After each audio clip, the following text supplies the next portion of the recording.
അമ്മ മെലിഞ്ഞു പോയിരുന്നു അമ്മേ, അമ്മയുടെ ദേഹം ശോഷിച്ചു പോയിരുന്നുവോ? മലമയീ ശയ്യാച്ച സാംവത്സരി, എന്റെ മലമൂത്രത്തെ അമ്മ കൊല്ലക്കണക്കിന് കാലം ശയ്യയാക്കിയിരുന്നുവോ? ഇന്നത്തെ പാഠപുസ്തകങ്ങൾ ഇതൊന്നും തെരഞ്ഞിട്ട് കാര്യമില്ല. ഇന്നത്തെ വിദ്യാഭ്യാസത്തിൽ a+b²=a²+b²+2ab എന്ന് പഠിപ്പിക്കുന്ന തിരക്കിൽ അമ്മയാരെന്ന് പഠിപ്പിച്ചു കൊടുക്കാൻ ഒരു സംവിധാനവുമില്ല. അതുകൊണ്ട് അമ്മയെ വീടുകളിൽ നിന്ന് ആട്ടിപ്പുറത്താക്കുന്നവരൊക്കെ വിവരമില്ലാത്തവരും വിദ്യാഭ്യാസമില്ലാത്തവരുമാണെന്ന് ധരിക്കണ്ട. അവരൊക്കെ വലിയ ബഹുമതികളുടെ അക്ഷരക്കൂട്ടങ്ങളെ സ്വന്തം പേരിന്റെ അകമ്പടി ചേർത്ത് എഴുതി വെക്കുന്നവരും ബിരുദ കൂമ്പാരങ്ങളിൽ ജീവിക്കുന്നവരുമാണ്. പക്ഷെ അമ്മയെ തിരിച്ചറിയാൻ വേണ്ടത് വേറെ ഒരു ജ്ഞാനമാണ്, സ്നേഹത്തിന്റെ ഒരു ജ്ഞാനമാണ്. അമ്മ വീണ്ടും നിർബന്ധിച്ചപ്പോൾ ശങ്കരൻ ഒരു ശ്ലോകം ചൊല്ലി തന്റെ അമ്മക്ക് നന്ദി പറയുകയാണ് ചെയ്തത്.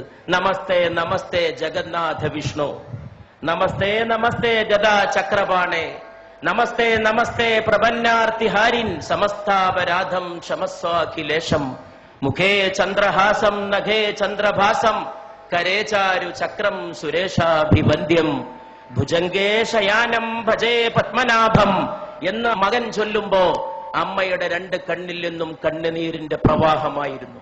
അങ്ങനെയാണ് ആര്യാമ്പ കണ്ണടച്ചത് എന്ന് ചരിത്രം നമ്മോട് പറയുന്നു. പ്രവാചകൻ മുഹമ്മദ് നബി സല്ലല്ലാഹു അലൈഹി വസല്ലമയുടെ മുമ്പിൽ ചെന്ന് ഒരു ശിഷ്യൻ ചോദിച്ചു, ഞാൻ ആരോടാണ് ഏറ്റവും കൂടുതൽ നന്ദി കാണിക്കേണ്ടത്? ദൈവദൂതനായ മുഹമ്മദ് നബി സല്ലല്ലാഹു അലൈഹി വസല്ലം മറുപടി പറഞ്ഞു, നിന്റെ മാതാവിനോട്. ചോദ്യകർത്താവ് ചോദിച്ചു, പിന്നെ ആരോട്?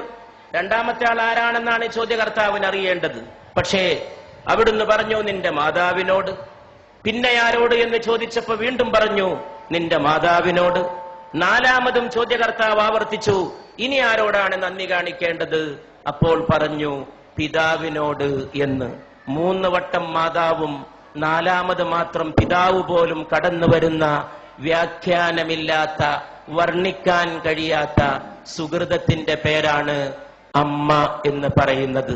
ഒരു കുഞ്ഞ് ജന്മം പ്രാപിച്ച് കുഞ്ഞിനെ അമ്മ മടിയിലിരുത്തി കുഞ്ഞിന്റെ ചുണ്ടിൽ, നമ്മുടെയൊക്കെ ചുണ്ടിൽ ആദ്യത്തെ ദാഹം വൈദ്യുതി തരംഗം പോലെ ത്രസിക്കുമ്പോൾ, അതൊരു ഇലക്ട്രിക് വേവ് പോലെയാണ് ആദ്യത്തെ ദാഹം. ആ ആദ്യത്തെ ദാഹം വൈദ്യുതി തരംഗം പോലെ നമ്മുടെ ചുണ്ടിൽ ത്രസിക്കുമ്പോൾ മാതാവ് തന്റെ നെഞ്ചത്തെ അമൃത കുംഭങ്ങളോട് തന്റെ മോനെ ചേർത്ത് പിടിക്കുന്നു. ചുണ്ടിന്റെ വൈദ്യുതിയുടെ ആദ്യ ദാഹം ത്രസിക്കുന്ന ആവേശത്തോടെ മാതാവിന്റെ ശരീരത്തോട് ചേരുമ്പോൾ അമ്മയുടെ ശരീരത്തിന്റെ ഓരോ സിരകളും ചേർന്ന് പാടുന്ന ഒരു സംഘഗാനമുണ്ട്. നീ അമ്മയാണ്, നീ അമ്മയാണ്, നീ അമ്മയാണ്. ഞാൻ വിശ്വസിക്കുന്നു ഈ ലോകത്തെ ഏറ്റവും വലിയ കലാമുഹൂർത്തം ആ സന്ദർഭമാണ്. The best artistic moment of human life, മാനവ ജീവിതത്തിന്റെ ഏറ്റവും ഉത്കൃഷ്ടമായ കലാമുഹൂർത്തം. അത് അമ്മയ്ക്ക് മാത്രം വശമുള്ളതാണ്, അതാർക്കും അവതരിപ്പിക്കാൻ കഴിയില്ല. ആ അമ്മയെ ആട്ടിപ്പുറത്താക്കുമ്പോൾ ഈ ലോകത്തെ ഓരോ മനുഷ്യനും ചിന്തിക്കാൻ കഴിയട്ടെ, 9.5 മാസത്തോളം നീ നിന്റെ മാതാവിന്റെ ഗർഭാശയത്തിൽ കഴിഞ്ഞ സമയത്ത് നിന്റെ ശരീരത്തിന് വേണ്ട ഊർജം നൽകാൻ, ആഹാരം നൽകാൻ അമ്മയുടെ ശരീരത്തിൽ നിന്നൊരു കേബിൾ വയറിട്ട് നൽകിയിരുന്നു നിന്റെ ദേഹത്തേക്ക്. ആ കേബിൾ വയറിലൂടെ നിനക്ക് ആഹാരം നൽകിയിരുന്നു, അന്നം നൽകിയിരുന്നു. അതിലൂടെയാണ് നീ ശ്വസിച്ചത്, അതിലൂടെയാണ് നീ പോഷകാംശം സ്വീകരിച്ചത്. നീ ജനിച്ചു വളർന്ന് വലിയ ആളായി ആകാശം മുട്ടുന്ന രീതിയിൽ വളർന്നപ്പോഴും നിന്റെ മാറത്ത് ദൈവം അതിന്റെ ഒരു മുദ്ര ബാക്കിയുണ്ടാകണമെന്ന് തീരുമാനിച്ചു. അതാണ് പൊക്കിൾ കുഴി. മാതാവിനെ ചവിട്ടാൻ കാലോങ്ങുന്നവന്റെ മാറത്തിരുന്ന് ഈ മുദ്ര തേങ്ങണം. ആ മുദ്ര മരിക്കുന്നവരെ, 9.5 മാസത്തെ ജീവത്യാഗത്തിന്റെ മുദ്ര, മനുഷ്യൻ മരിക്കുന്നവരെ അവന്റെ മാറത്ത് കിടക്കണം എന്ന് സർവേശ്വരൻ തീരുമാനിച്ചിരിക്കുന്നു. അച്ഛന്റെ മുദ്ര പോലും വേണമെങ്കിൽ ശരീരത്തിൽ നിന്ന് മാറ്റിയേക്കാം. മാതാവിന്റെ മുദ്ര എന്ന പൊക്കിൾ കുഴി മാറ്റാൻ ഈ ലോകത്ത് ഒരു ശസ്ത്രക്രിയ കൊണ്ടും സാധ്യമല്ല.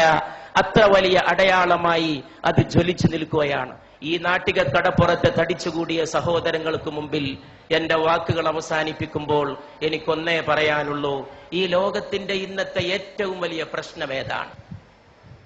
ഒരുപാട് പ്രോജ്വലമായ കലാമുഹൂർത്തങ്ങൾ നമ്മുടെ നാടിനെ സമർപ്പിച്ച് ഈ നാടിന്റെ കലാഹൃദയത്തെ ത്രസിപ്പിച്ച മോഹൻലാലിന്റെ സാന്നിധ്യത്തിൽ, സത്യൻ അന്തിക്കാടിനെ പോലെ ഒരു നിമിഷത്തെ സ്നേഹത്തെ ഒരു യുഗത്തേക്ക് പ്രസരിപ്പിച്ച ഒരു തൂലികാകാരന്റെ സാന്നിധ്യത്തിൽ, കേരളത്തിന്റെ ഗ്രാമങ്ങളിൽ മുഴുക്കെ മുഴങ്ങിയ കൈതപ്രത്തിന്റെ സ്നേഹഗാനത്തിന്റെ സാന്നിധ്യത്തിൽ, ഒരുപാട് കുടിലുകളിൽ കഞ്ഞിയില്ലാത്തവന് കഞ്ഞി എത്തിച്ചു കൊടുത്ത് ഒരുപാട് മലയാളികൾക്ക് തൊഴിൽ നൽകിയ, സ്നേഹത്തിന്റെ പുതിയ വ്യാഖ്യാനം തീർത്ത യൂസഫ് അലി സാഹിബിന്റെ സാന്നിധ്യത്തിൽ, ഇവിടെ ഈ മഹാസ്നേഹ സമ്മേളനം സംഘടിപ്പിച്ച, അതിനുവേണ്ടി ത്യാഗം ചെയ്ത എന്റെ പ്രിയ സ്നേഹിതൻ, സ്നേഹത്തിന്റെ പ്രതാപം പോലെ ജ്വലിക്കുന്ന പ്രതാപന്റെ, അദ്ദേഹത്തിന്റെ സുഹൃത്ത് റഷീദിന്റെ, അവരുടെയൊക്കെ സഹപ്രവർത്തകരുടെ സാന്നിധ്യത്തിൽ ഞാൻ ചോദിക്കുന്നു. ഇവിടെ ചോദിക്കേണ്ട ചോദ്യം അതാണെന്ന് വിശ്വസിക്കുകയും അതിന് ഉത്തരം നൽകാൻ ശ്രമിക്കുകയും ചെയ്തുകൊണ്ട് ഞാൻ എന്റെ വാക്കുകൾ അവസാനിപ്പിക്കുകയാണ്. ഏതാണ് ഈ ലോകത്തിന്റെ ഏറ്റവും വലിയ പ്രശ്നം? അത് ദാരിദ്ര്യമല്ല. ഇഷ്ടം പോലെ പട്ടിണി ഇന്നും ലോകത്തുണ്ട്. എന്റെ അടുത്തൊരു ചെറുപ്പക്കാരൻ വന്നിരുന്നു, ഒട്ടകത്തിന്റെ മലദ്വാരത്തിലേക്ക് വായ ചേർത്ത് നിൽക്കുന്ന ഒരു സുഡാനീസ് ബാലന്റെ ചിത്രവുമായിട്ട്. ഒട്ടകം വിസർജിക്കുന്നതിന് വേണ്ടി ആ വിസർജ്യം ആഹരിക്കാൻ കാത്തു നിൽക്കുകയാണ്. ദാരിദ്ര്യത്തിന്റെ പരമകാഷ്ഠ, ഒട്ടകത്തിന്റെ മലദ്വാരത്തോട് വായ ചേർത്ത് വെച്ച് നിൽക്കുന്ന സുഡാനിലെ ബാലൻ. എന്നിട്ടും ഞാൻ പറയുന്നു, ദാരിദ്ര്യമല്ല ഈ ലോകത്തിന്റെ പ്രശ്നം. ഈ ലോകത്തിന്റെ പ്രശ്നം ഇന്ന് ഒരുപാട് നിരക്ഷരരുണ്ടെങ്കിലും നിരക്ഷരതയുമല്ല ഈ ലോകത്തിന്റെ പ്രശ്നം എന്ന് ഞാൻ പറയും. ഈ ലോകത്തിന്റെ ഏറ്റവും വലിയ പ്രശ്നം തൊഴിലില്ലായ്മയല്ലെന്നും ഞാൻ പറയുന്നു. ഈ ലോകത്തിന്റെ പ്രശ്നം സ്നേഹശൂന്യതയാണ്.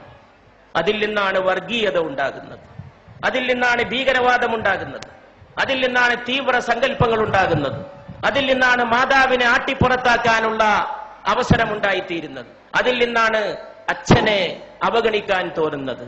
മാതാവിന്റെ കാൽച്ചോട്ടിലാണ് സ്വർഗം എന്ന് പ്രവാചകൻ പറഞ്ഞു.